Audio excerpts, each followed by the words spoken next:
Hello, everybody. Welcome to Planet SkyFF, the world where everything revolves around £50,000. My name's Such. And my name is James. Oh, it's chilly in the studio. It's all right. It's a bit on the nippy side. Some of us have been sitting up here waiting for you. Yeah, that's very true. But, you know, doing 5 jobs at once. One of them is trying to win 50 grand. I halved my rank this week. Well but done. I do it every week. So I go from 10K no, you don't. to 5K. To 10K to 5K. It's not like it's incremental or in between. It literally has been like 9 or 10K, 5K, 9 or 10K, 5K, 9 or 10K, 5K. I'm at 5K now, but I'm working towards getting the team that makes me happier, which is good. So cool. 122 this week. What about you? 122. That's really good, Serge. 111. Cool. I had a gaming rank of 800 and something. Yes, mate. So it's not bad, right? So where are you up to? Pretty decent. 4990. And my gaming rank has gone up. Me and James were just discussing off air. Yeah, I've found some points from somewhere. I don't know where. No, we found some rank from somewhere. I don't know if we found points from somewhere. My rank has definitely gone up since Monday. Mine too. And I can't work out where the points have come from. So I'm just thinking, but it could be that someone else's points were taken away. Someone else highly owned might have had something taken away. Yeah, there's probably that, isn't it? Or they've just deleted loads of people's teams. That would be handy. Well, yeah, if they could delete outside the UK and Ireland, if they could delete around about another 381, that would be quite handy. Is that where you're at? 382. 382. Yeah, it's not bad. Yeah, doing all right. Made one move. Sold Christian Romero for Cole Palmer, which didn't feel like necessarily right timing with obviously Chelsea playing Manchester City. None of us could have foreseen it being as wild as it was. And let's be honest, Palmer nearly dodged the points till obviously the goal right at the end. But I had a consciousness of, okay, we're definitely going to want some Chelsea at some point here. And undecisiveness on Lewis Dunk led me to that way. However, Palmer wasn't my first choice, I must be honest. I did decide Saturday night I was going to buy Mitoma, who obviously wasn't then. I thought, do you know what? With the Dunk problem, if this becomes a serious, I'm still going to want some Brighton coverage, obviously, for the single game day against Crystal Palace. And thinking, well, for a wild one for that night, fine, Mitoma with the fixtures Brighton have got. So I was prepared to go and punt that as a differential for a little bit. He obviously wasn't in the team, and I was like, right, okay. Let's go back to plan A, which was Cole Palmer in my head anyway.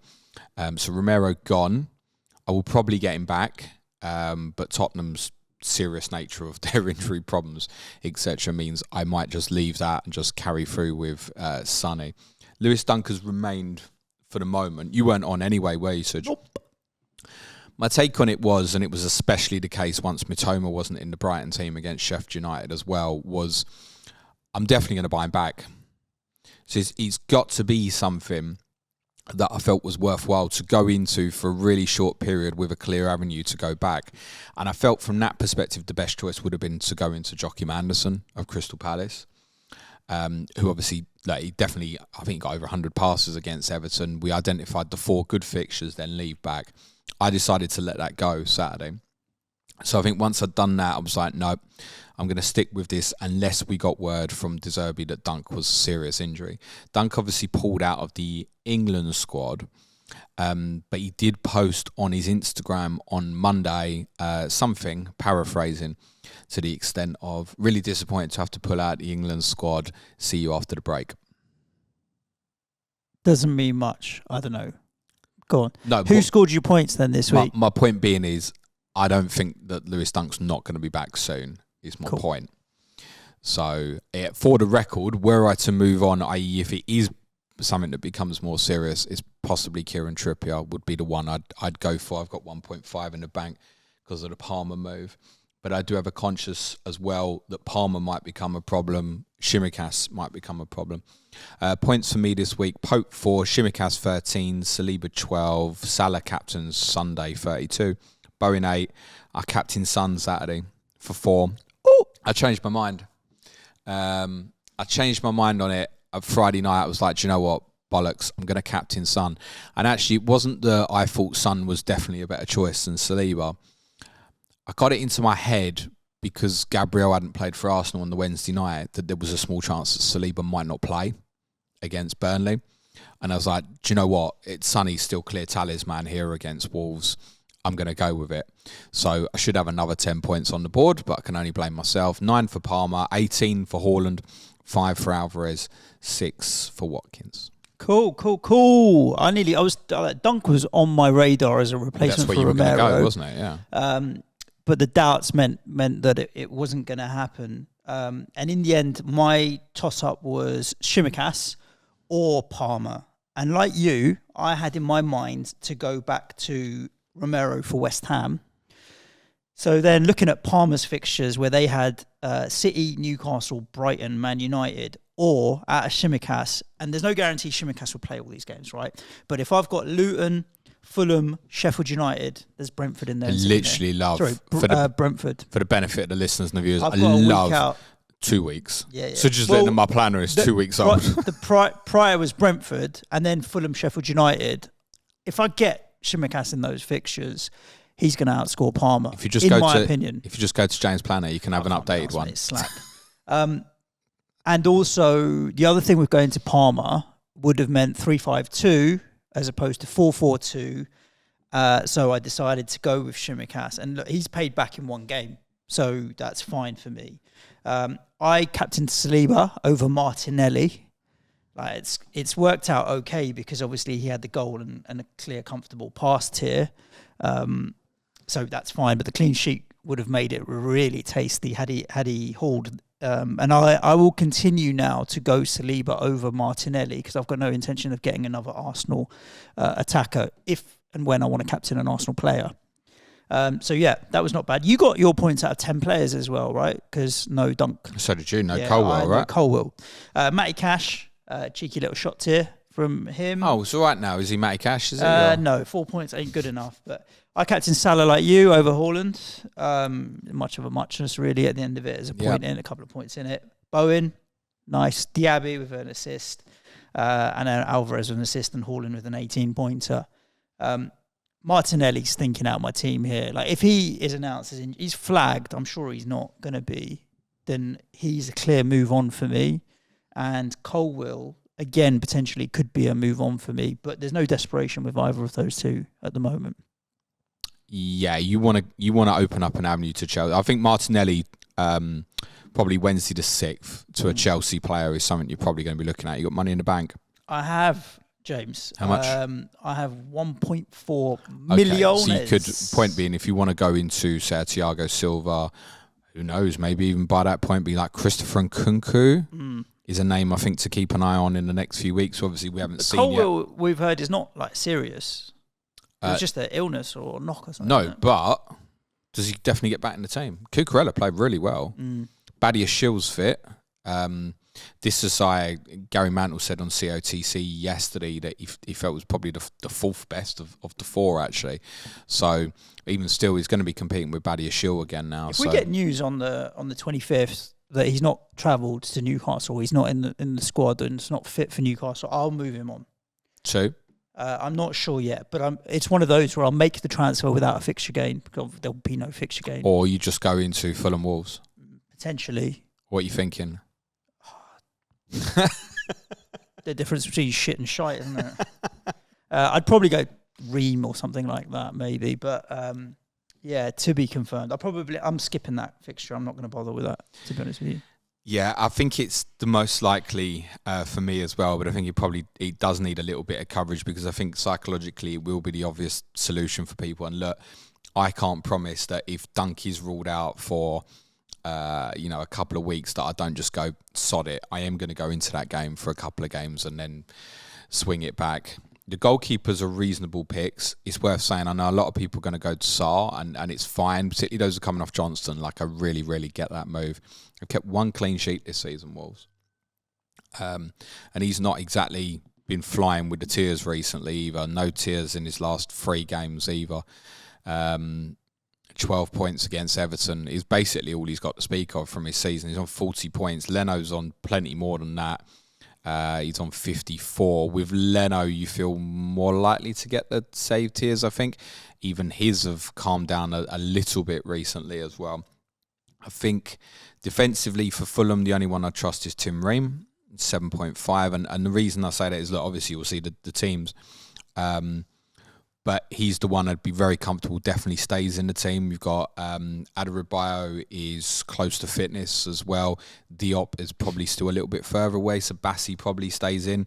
But I can't give you a reason to pick Bassi over Ream at the same price.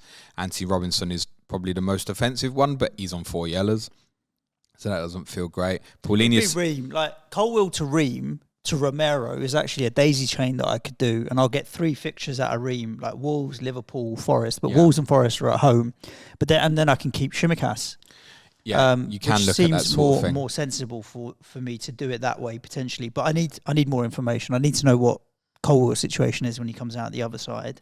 Having said that, I could do that anyway. If Colwell is fit and he plays the game against Newcastle, I can still daisy chain that, and I'll get a effective 4 fixtures of Tim Ream and move it on to Romero. Paulini is suspended.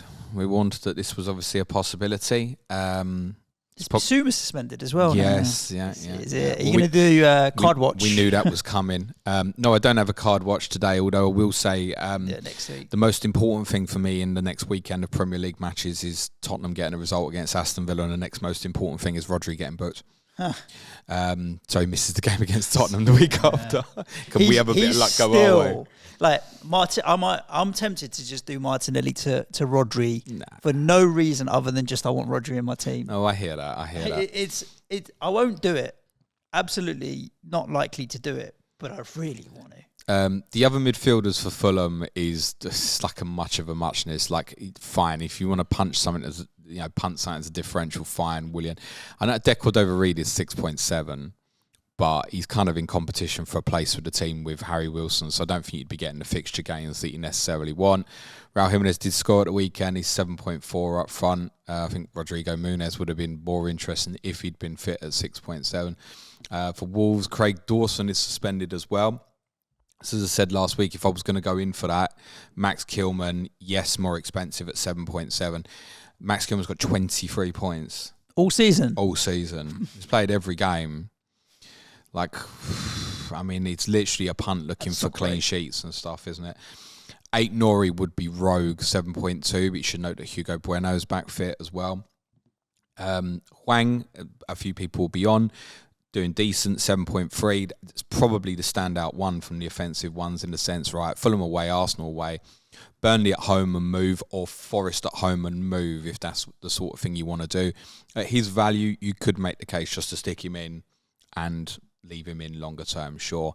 Neto, they're hopeful is going to be back fit. He's 7.6. I suspect he probably won't make it. How many points he got this season so far, Neto? 51. Not bad. Hwang is decent. 60, so they'd be running very, very similar. Yeah. As said on Monday's pod, those 2 goals Wolves scored at the weekend was the first 2 that wasn't scored or assisted by Neto or Hwang. Mario Lemina, who had a shot tier at the weekend, obviously scored the winning goal, had a really good effort in the first half as well. Can pick up the odd tackle tier. He's 7 million. He's also on 4 yellow cards. I know. Card watch. Pablo Sarabia obviously came on, scored and assisted. He's 6.8. You can't go down that route even if he is in the team, because once Neto's fit, he'll take his place back. Bellegarde would be a really, really rogue punt at 6.6, but you could do worse, I would say. If you were looking to chain on from Nakamba to Bellegarde to Palmer, as an example, I wouldn't hate that, but that's 2 transfers on bottom price players, basically. The one I don't mind as a real punt is Cunha up front. He's 7.2. He's actually got 45 points this season, which isn't terrible, and he does chip in with the odd assist, the odd shots here, but I mean, he doesn't score enough. But 7.2 for a forward's pretty cheap. I wouldn't hate that if you wanted to go Fulham captaincy, Arsenal, and then, as I said, Burnley and or Forest and move it on from there. But yeah, I mean, arguably the 2 best assets from the 2 teams in terms of outfield players just got suspended. Because Dawson's the one you think, it could be the clean sheet and the goal, right? Could be. Yeah. You don't have that feeling about Kilman, and he's more expensive. Paulinho is the standout player at Fulham as well, even at his price.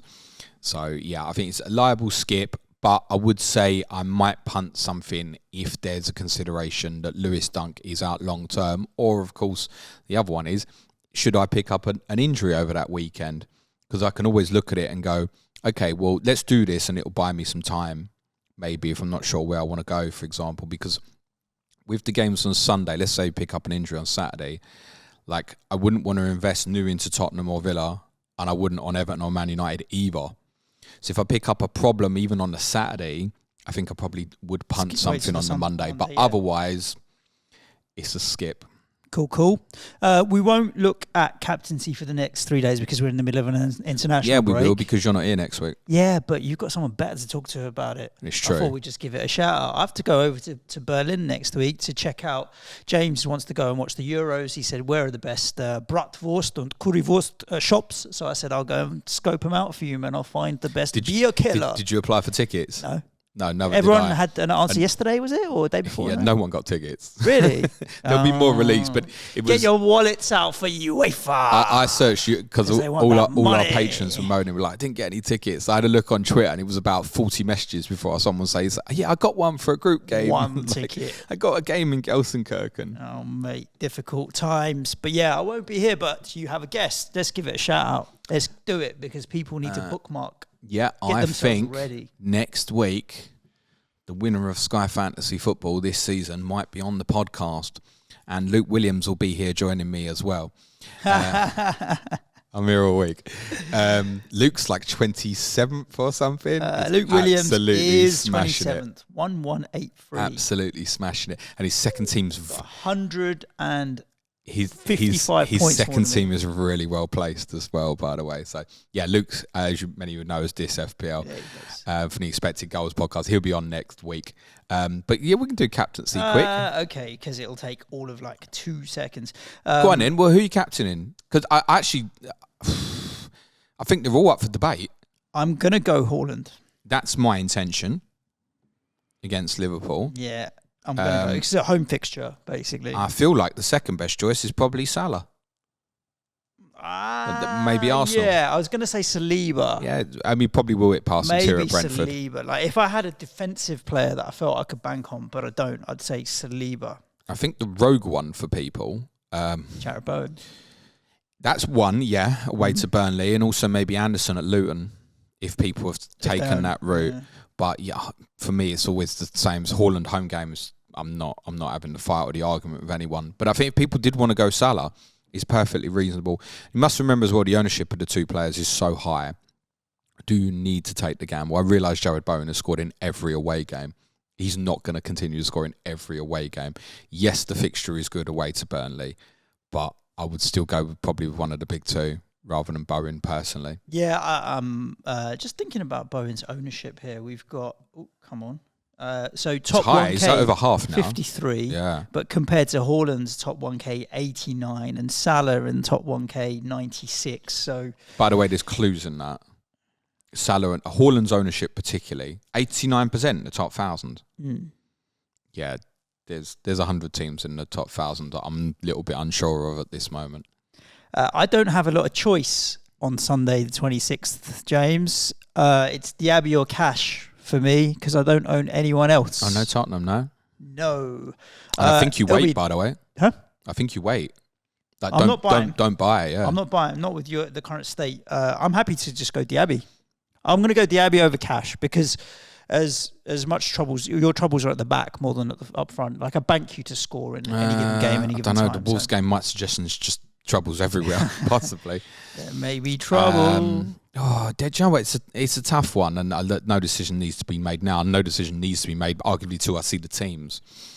But I certainly want to see something different from Tottenham, which would be a link for Son. If Son doesn't have that link, then I'm concerned. That said, we know Villa will go with the high line at certain points in the game. And the opportunity will be there over the top. My biggest concern would be is of Tottenham without Maddison got anyone who can get the timing of the pass right and play it through. I might go, I've got Son and Watkins. It'll be close. I might even go Watkins. Because my instinct is we don't beat them. That's my instinct at the moment. But I also think it could be like a 2-2. So, yeah, definitely for you, Diaby over Cash. Yep.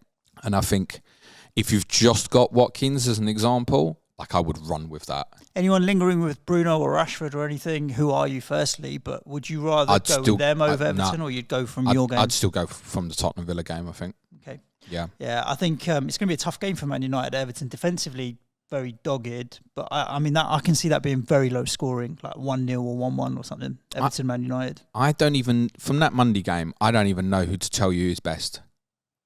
Whatever you can get your hands on. I don't like, just for the one night, even remove the fixtures afterwards, what is best? I don't even know what to predict the game. To be honest, my instinct is no Paulinho, Fulham in trouble. But Dawson will be a big miss for Wolves as well. It's probably like a 1-1, isn't it? It feels like that, and possibly that's influenced on the fact the two teams played on a single game day last year, and it was 1-1. But it feels as skippable as anything. I was looking, I should have spoken about this last week, but we got the Burnley-Luton game after Overhaul. It's definitely a single game day now, because Burnley went out the Carabao. One of the options was 12 o'clock on a Sunday. So it's definitely going to be the Friday or the Monday night now. We will know, obviously, before we have to lock in our teams. But we won't know till quite late, whether it's at the start or the end. And I look at that and I still think, as much as we've joked about Bayer, I think he's definitely 4 or 5 points minimum against Luton if he's in the team. Definitely get past him here. Whereas I'm looking at that Fulham Wolves, I don't know. I don't know what to do with it. I think Bellegarde could be a really cheeky, cheap one to maybe look at, but yeah, the more I think about it, I just think I'm getting away from that, Suj. It's going to be a big deal for me. I bet I end up buying someone. I bet I do, because I can't let it go, but I have to let this one go. Cool. Let's talk about tier points, and then we can get into some questions that we've had in on X as well. Yeah. Anything interesting from the weekend, or was it as expected? Anything Shout out to Frank, FF stuff. There's always interesting things. So still some passing tiers knocking about for Tottenham players at Wolves. Eric Dyer obviously played 76 passes, so tier 2. Don't go near that. Ben Davis, tier 1. Don't go near that. Emerson Royal, tier 1. Don't go near that. If you really, really wanted to get involved with Tottenham defence, it is Pedro Porro, another tackle tier, and the assist. He really is ticking over fine, I spoke about this last week. There is a small possibility that he might play a more advanced role against Villa. I'll speak about that on our Patreon pod today. I don't think he will, but it is a possibility, I think, that he could play in a front three. Bissouma and Højbjerg both hit tier 2 passing. Bissouma 70 passes from the 75 minutes. As said, the suspension has arrived. Højbjerg will play the deep line role against Villa. He will most likely hit passing tier in that fixture. The numbers weren't huge for Arsenal against Burnley, which shouldn't really come too unexpected. William Saliba 84, and obviously with the goal, Alexander Zinchenko one better, one less pass, but also got tackle tier 2 as well to go with his goal. David Raya did make 4 saves in the game. Tomiyasu 63 passes for tier 1. Gabriel only 53. You'd be gutted with that. Yep. Home to Burnley, and I bet there's a couple of people out there who captained him who might have had. Leandro Trossard obviously played through the middle, shot tier. Trafford hit, save tier. Jay Rodriguez up front, shot tier. Sander Berger with 5 tackles. Jordan Bayer watch, 49 completed passes at the Emirates. That's not low at the Emirates. No, not low at the Emirates, good. but low, too low to get a tier point. You wouldn't expect him to away to Arsenal, would you? 49 passes for centre-back at Arsenal. It's decent, I think mate. Arsenal centre-back's low, or Arsenal defenders is low. I'm surprised they didn't hit That's up to the point. hundreds. Jordan Bayer's completed 4 less passes than Gabriel. That's got to be a surprise, I think. What does that tell you about the game? It tells me that Burnley will still have bits of the ball and are still capable of creating and controlling, but they're going to give up too. I mean, you wouldn't... As much as I'm saying, yeah, sure, he's going to pick up the odd passing tier, and I'm not recommending anyone goes back, by the way. They're not going to stop conceding goals, right? Sadly not. That's the problem. Joachim Anderson, 112 passes, Crystal Palace against Everton. Centre-back partner Mark Gay, 111. Tyreek Mitchell, who's had little bits of attention. 5 tackles, 1. Does chip in with them. Jefferson Lerma, 78 passes completed. Shot tier and tackle tier 2. and a goal and a yellow card for Ebe Eze on his first start back. There was a shot here for Odsonne Edouard. James Tarkowski tackled here, the only Everton player outfield with any tears. For Manchester United, Victor Lindelof, 107 passes completed. Harry Maguire, 80. But nothing for Bruno Fernandes and Marcus Rashford, if anyone did gamble that. Unsurprisingly, the only Luton player to pick up a tier. Have a guess it, Suj? Goalkeeper. That was not a guess. Marvellous Nakamba, one tackle, one. I had to admit to that before people thought I was a genius. On Nakamba, because I think those who are on and looking at Palmer are going to be thinking, oh, what's going on here all of a sudden, right? When Palmer's got like 45 points in 5 game weeks or something, which, let's be honest, what's Nakamba's ceiling over that? 25 over the... That's like his ceiling, isn't it? Look, don't panic about it. Take Nakamba against Palace. Palmer plays at Newcastle the same day. Then Nakamba plays Brentford before Palmer plays Brighton on the Sunday. But yeah, I would be looking to move it on. And it's going to give you a Chelsea captaincy coverage if you've got no coverage of them. Bournemouth were excellent against Newcastle in their 2-0 victory. Newcastle obviously have injury problems at the moment, emphasised, I think, by Nick Pope's 8 saves, despite Newcastle losing 2-0. Big Tasty and Kieran Trippier, 56 passes respectively. Fabian Schär, only 31. Marcus Senesi of Bournemouth hit passing tier, 60. Ilya Zabani not far off on 55. It was shot tier and tackle tier for Ryan Christie. Dominic Solanke, 2 shots on target, were obviously both scored.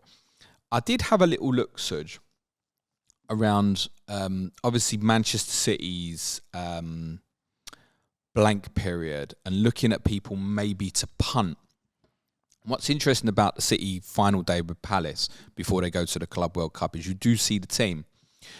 And thinking ahead, I was asking myself, what would I do if I got to that point and Alvarez isn't in the team? Yep. And I could have a punt of something else for 3 games and maybe even longer. And that day, Dominic Solanke does play Luton at home. And then there's Forest away and Fulham at home. It's a decent 3. Before City would play again. You wouldn't need it for captaincy or anything like that. But if you're looking for something around the differential just in before Overhaul, I don't hate that. Solanke's other fixture before Overhaul, by the way, is Tottenham away. If Christian Romero's not fit, that's a good fixture as well. Villa and Fulham. Newcastle over that same period. Fulham at home, Luton away, Forest at home. But with Solanke, you get the games. Yeah, that's true. I mean, I guess it's how much money you got and where do you want to go? Yeah. But I don't mind that as a shout at all, to be honest with you. And sometimes you've got to take these little 3 for zeros. It's more. It wouldn't be one for me probably. Circumstance but I think might drive it. It's something I'd have to consider because what I've thought about that period with City at the end is you're looking, and we don't know if the Brentford game's going to happen on that yacht or happen yet or not on, say, December the 3rd. I still think it will, but I think we probably need some information within the next 17, 18 days or so, roughly, for it to happen. If it does, you look at that Everton, Sheffield United, Brentford, and you think, yeah, do you know what? I probably do want more than one City to cover that off, but I see the team against Everton, the first game back. It's obviously the Wednesday night. I don't see the team against Sheffield United. And then obviously the Brentford game, I'd see the team. So it's only the Sheffield United game that I wouldn't see the team. Now, there's no chance of me not captaining Haaland against Sheffield United. I'd be pretty confident Everton and Brentford would play. Now, if I did have information that Haaland was out, for example, then I'm going to invest back in a Manchester City. Say Haaland was out for that period. I'm going to buy something else anyway. I'm not just going to leave it, right? And to be honest, yeah, it could be Rodri, it could be Alvarez. Kevin De Bruyne. You own Alvarez already. Kevin De Bruyne might be back. You own Alvarez already. Yeah, I've got Alvarez, but my point being is, if I got to that Palace game, and then City got those 3 games in quick succession, my point is, Alvarez might only play 2, and let's even put it a different way. Say the Brentford game doesn't get added, and maybe then he only starts 1 of Everton or Sheffield United. So over the same period, I'd be looking at, say, a Solanke 4 versus 1.5, for example. Like, it might be worth the gamble, knowing that I certainly wouldn't captain the City player. It's just something I think we might have a look back at players that we might want to punt on those sort of circumstances. Now, of course, if Alvarez plays, it wouldn't be Solanke because they're playing at the same time, as an example. Villa Fulham at the weekend. A bizarre one. You don't get this very often. All 4 centre-backs, tier 1 passing. Were the only passing tiers in the game. So Torres and Konsa. Ezri Konsa got his England call-up. I like that as well. I think he's having a really good season. 68 passes completed. Tim Ream, 68. Calvin Bassey, 64. It was a tackle tier for Castagne, as you said. Shot tier for Cash. Tier 1 saves for both goalkeepers. Raul Jimenez, 3 shots on target. How Ollie Watkins didn't... Have you seen it yet? The miss. You've still not seen it, have you? Seen it, no. Now he's not scored again and it's shots here. But at least he obviously got the one. Brighton and Sheffield United. So no dunk, obviously. So Jan-Paul Van Heck with the big numbers in terms of passing, 103. Adam Webster, 83. Igor Julio, 74. Pascal Gross, who started at right back, only 44. Billy Gilmore, 61 passes. Ansu Fati with a shot on target. Obviously, the game impacted by the red card to Mohamed Dahoud as well. Really emphasised by the fact that Vinicius Souza, who we thought might be a bit of a tackle monster, did complete 2 tackles in his 52 minutes against Brighton, and in the same period only completed 4 passes. Oh. Whereas Gustavo Hamo, who played the whole game, completed 32. Oliver Norwood completed 55. Right. So after the red card, there was a real swing in terms of the amount of ball that Sheffield United had. Norwood actually picked up 7 tackles as well. In hindsight, I'm pleased Mitoma wasn't in the team, because I think it would have been a mistake to buy him, actually. And I was looking at it punt. Timing was just right. But I think it would have been a mistake, actually. From Liverpool, Brentford, no passing tiers. Big surprise. Virgil van Dijk, 55. Joel Matip played at centre-back, only 40. Trent, 45. Shimikas, 35. Endo played in the sitting of the 3 midfield players, only 49. Szoboszlai, 52. Not a dime bar. You'd expect it against Brentford. I don't know if that's partly they took their foot off the pedal at winning 3-0 quite comfortably. There might be some of that, but you still would have expected it. Shot tier for Núñez and Salah, who were obviously in returns. Mark Flecken did make 8 saves. It was a save tier again for Alisson. Brentford's XG was very similar to Liverpool's. It was. West Ham players with passing tiers. You don't get this every week. So Naya for Gued, 64. And our possession wasn't like crazy high, 55, 57%. Still high enough. James Ward-Prowse, 70. Kurt Zuma was 1 short. Paquetá and Souček, who could have got more than the 1 he got, both in shots here. For Forest, Murillo and Niakate, 46-48 respectively. Murillo actually went off with basically 20 minutes to go, and as they were chasing right at the end, he might have even ended up close, possibly. Ibrahim Sangare with a tackle tier. Taiwo Awoniyi shots here, and his first goal for probably since any of us captained him, I should imagine. From Chelsea, Manchester City, shot tiers for Foden, Haaland, Gallagher, Palmer, Jackson. 11 saves between the 2 keepers, Sanchez and Ederson, despite conceding 8. Yes, it was a madness. What a game. Mark Cucurella, tier 1 tackle. Reece James, tier 2 tackle. 5 tackles won despite just the 64 minutes. Ruben Diaz, the only Manchester City player to hit tier 2 passing, 75. Rodri, just 66. So a lot of that down to the work of Conor Gallagher, which I'm going to do a piece on our Talking Tactics on Patreon this week. That concludes your data roundup from the weekend, Suj. Lovely jubbly. Appreciate that. Rodri, eh? It's funny how... Only 66, sell him his shit. He comes up clutch in these big games. Unbelievable for them. 4 tier 2s in a row prior to that tier 1. So, you know. That's probably his first tier 1 of the season, isn't it? Even against Forest, we got sent off. Tier 1, I'll just score a goal and get those points instead. When he got sent off against Forest, didn't he have tier 2, despite getting sent off like seconds after half time? He's a madman. He's a madman. Let's get into some questions that we had in on online, have we? Michael Harland, as always, he says, so he decided not to bring in Haaland as he captained Salah on Sunday. We talked about this a bit last week. And he had Van Dijk as well after bringing him against Luton. He still rose in rank this week from 11-ish to 7.5k. And could go from Nakamba to Bowen on Sunday. And Højlund to Núñez. Like James on FPL, as he has no Mo. He's saying he doesn't want to go back to Haaland. Is that what he's saying? Yeah. Go back to Haaland. For Liverpool? No. For against Tottenham. Yeah. Honestly, if you don't have Erling Haaland in that game and Eric Dyer and Ben Davies are playing centre-back for Tottenham, I suggest you don't watch the game. Okay. I'll be watching it from the upper tier hang at on, the Etihad, probably through my Michael fingers. says, to make sense of that question a bit more, I'm saying not having Haaland, probs should have hit me hard, but hasn't. Like James I get it. in FPL, not owning it. Salah, allowing funds elsewhere. So this sounds stupid, but might not buy him back. And he does apologise for the long questions. He just likes to keep me reading. Not a problem. And it's fine. Michael. And do you know what? That day, you can take Haaland in seriousness. You can take Haaland on again because Salah plays Fulham, right? When Haaland plays Villa, you can take him on again when Salah plays Sheffield United. If selected, by the way, because I think there's a fair chance across Fulham, Sheffield United and Palace that, and we will see the team for all of them, but there's a fair chance that Salah might not start one of those games. It's the last two. So obviously then Salah plays Palace, Haaland plays Luton on Sunday the 10th. The alternatives for captaincy that day is probably Chelsea assets at Everton or an alternative City player. Tottenham and Newcastle play each other, doesn't feel great.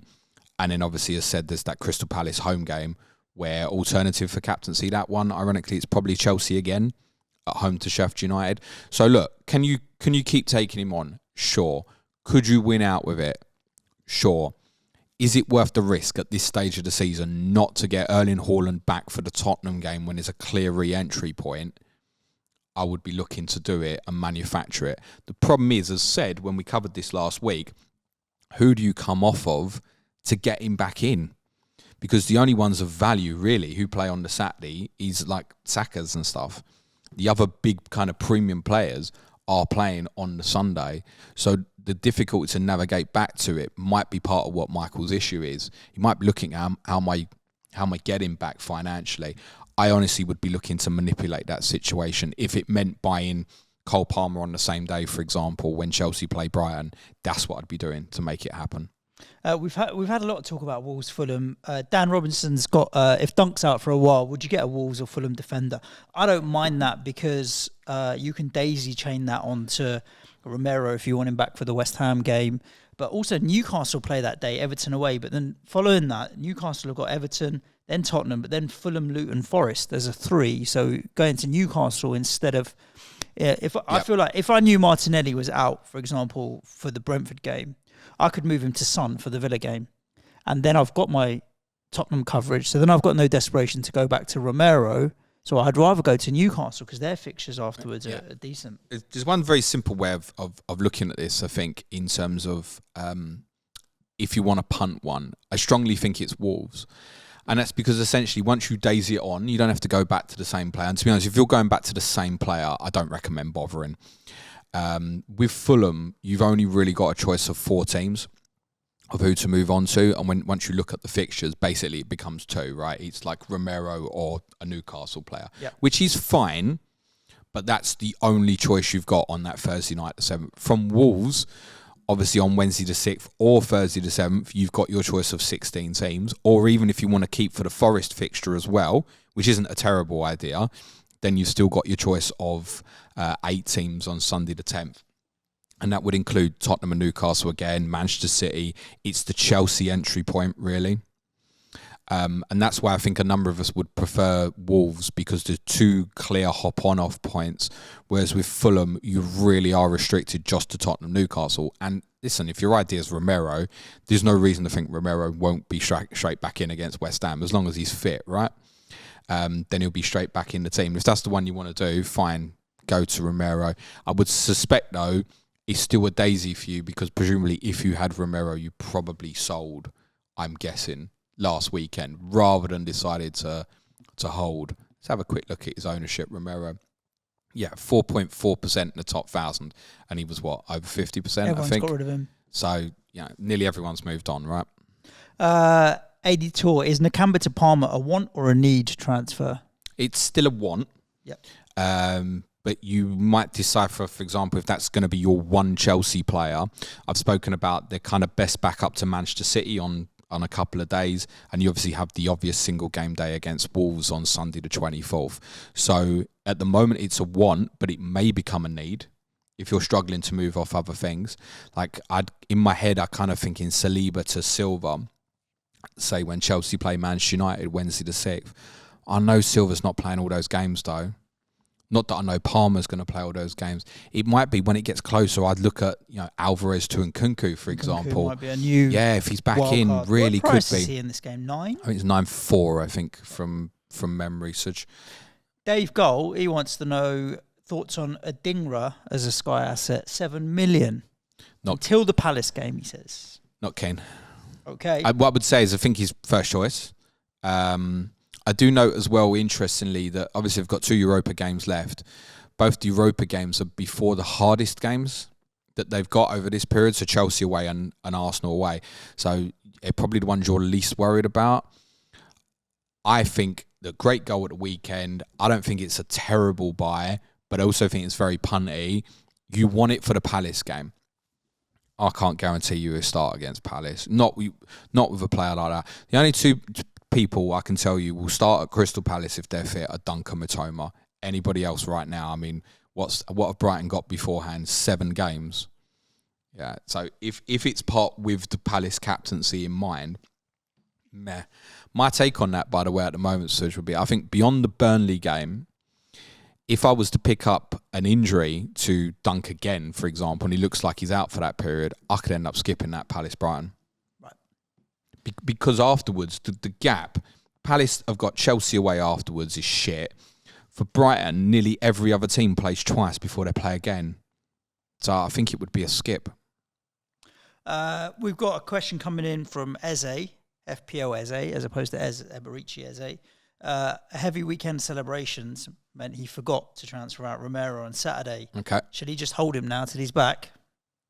Nah. You've still got 3 games for the majority of the rest of the teams. That's a no. So keep it moving. Yeah. What I like about the potentially going Dunk to Trippier, by the way, is I've only missed out on 1 Trippier point. Like, look for someone who did badly last week. You'll feel better about it. I'm going to summarise 3 or 4 of the last questions that we've had into one, James, before we wrap the show. It's kind of a bit more philosophical. A lot of people are commenting that we're getting closer and closer to Overhaul, and a vast majority of the captaincies are covered off until Overhaul. So there's questions like, how close to Overhaul should I keep making transfers? If I don't need to make any transfers between now and Overhaul to cover off captaincy, should I be attacking certain teams or should I be saving my transfers? So a lot of people now are in that mindset where they're kind of winding down. And look, I mean, like FPL face-off, Tom, and Tom knows better than this. He says, it looks like we can get to Overhaul fairly easily with only a couple of transfers. It was the same time last week or the week before, right? Where it was no more logging in. You know better than that you can't. But the point being, like, it's not the most difficult period to navigate now up to Overhaul for most people with 1 or 2 transfers. But do people still be aggressive? Is it still the time to chase? Or depends on your circumstance, right? So if you're sitting there with no Arsenal, no Villa, no Tottenham, no Chelsea, then at some point you are going to be making some moves here, right? If you like Michael with no Haaland, he probably is going to want that at some point, right? So it depends how you're set. 1 or 2 moves will cover you off. Are you thinking just 1 or 2, 3 more maybe, rather than depends. Go I mean, 6 if you look at that period, Thursday the 21st to Christmas Eve, right? For me, the 4 best captaincies are Brighton, Villa, Tottenham and Chelsea. So if you're sitting there with Romero was your 1 Tottenham, you don't have it. You haven't got Ollie Watkins. You've just sold Dunk and you don't have any Chelsea yet. Right. There's every chance you're going into that period making 4 moves, I think. So, again, it depends how well you're set. Now, I've got, for example, Dunk, Palmer, Son, Watkins. Guess what? If they'll get injured over the next month, I'm probably making 4 moves. Maybe, as I said, I might skip the Brighton, but I'd be looking to move into the other teams. So, it depends how well you're set. It depends what happens. I'd say a couple of things. One, the closer it gets to Overhaul, if you pick up a problem, the more I'd be inclined to punt a differential, like a Solanke. Example I've given. I'm not saying that, but as something of that ilk that you go, right, it's different. I'm going in on my own here because I'm fairly certain that it's going to be pretty template after Overhaul. In terms of final move points, I think Christmas Eve, when Chelsea play Wolves, it would still be reasonable to buy a Chelsea player there with the Wolves, Palace and Luton games. Failing that, I think last point for a transfer would be Wednesday the 27th when Manchester City go to Everton. particularly if the Brentford game does happen at the end and you need to get yourself City for their last 3. Other than that, that's it. So Thursday the 28th, if I got an injury, that's it. It's nothing happening. Game over. Let's get to the end. Cool. And for you regular Sky players who want a little bit of interactive action on James's spreadsheet, why don't you head over to patreon.com/Planet FPL. You can support the show, join the active community of active community of Sky managers on Slack, I should say. Access to the fixture planning spreadsheet and a bunch of other stuff as well. We'd love to have you over there to support the show. Next week, as you mentioned, James, you have Luke on, flying high up the ranks. So that'll be an excellent episode. I'll definitely get a chance to listen in to that while I'm traveling. So make sure you get your questions in. Follow James on Twitter at Planet FPL Pod. When he tweets, you can jump in on that. It'll be a decent show. Anything else to add? What you got tomorrow? COTC, Brentford versus Arsenal with Tom Med and Adam Pritchard. We've got Newcastle Chelsea from yesterday with Simon Bibby and Gary Mantle as well. I'll be streaming on Friday if you want to join me. 12 o'clock, I think. Looking forward to it. Can't wait for Tom's Neil Mopay sales pitch. To be honest, I shut that down. Make sure you subscribe wherever you listen to the show. Thank you always for your support. Stay safe. Look after yourselves. Ciao for now. Thanks, everyone. Play it your way. Be nice to each other. Cue music, please. Man child. Got Raheem Sterling's itch in my eye. Did you see that, Nico? Did you see that? Raheem Sterling was doing the interview and he kept rubbing his eye and the interviewer went, "Oh, you've got something in your eye," and he went to go for it. Raheem Sterling was like, "What are you doing?" "It's all right, mate. Don't touch me." It's a bit weird.